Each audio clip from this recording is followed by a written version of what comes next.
To speak Justin Trudeau so very fluently, this diversity pitch that you are talking about, I absolutely agree with you. Justin Trudeau does try to capitalize on it. But here is the problem.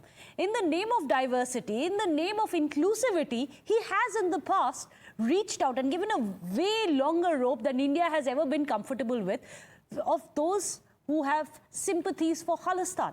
And that is why it becomes a diplomatic row more than anything else that he may be desperate enough to prove for himself domestically. Oh, I absolutely agree. Sometimes he stumbles into diplomatic fights with countries through sheer idiocy. Sometimes he stumbles into them through blind ideology. And listen, I understand why India is mad.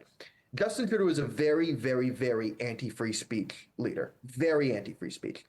Canada, you can't even see the news on Facebook and Instagram because the government shut down news. They're constantly whining about criticism of politicians and the need to clamp down on free speech. Free speech applies to no one in Canada except for Khalistanis and Islamists and radical communists.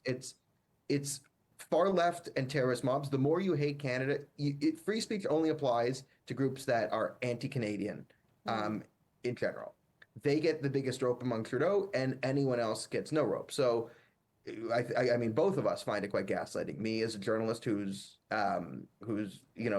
livelihood was hurt by all the Trudeau censorship laws, and our ability to do news online is severely hampered by Justin Trudeau's anti-free speech ideology.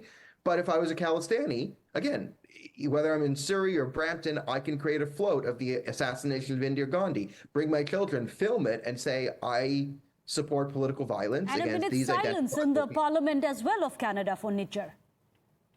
Yeah, it's absurd. Moment of silence for the Nijar, a man who supported the Air India bombing and Parmar the mastermind, and then no moment of silence for the victims of the bombing. Again, it's the ideology of Justin Trudeau.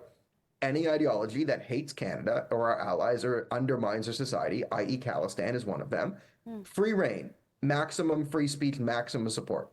Any ideology that is pro-Canadian values, wants to defend our civilization, no free speech for you, dangerous, slander, far right, all the different things are said. So, I mean, I get why India is mad, and I'm not saying there's a 0% possibility that this is a jab for Khalistan.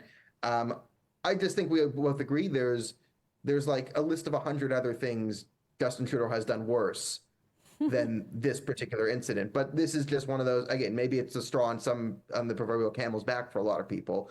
They've just been beaten over with the Trudeau thing so long, and then it finally breaks. That might be some of it. I like the fact that you've said that he's perhaps done far worse now.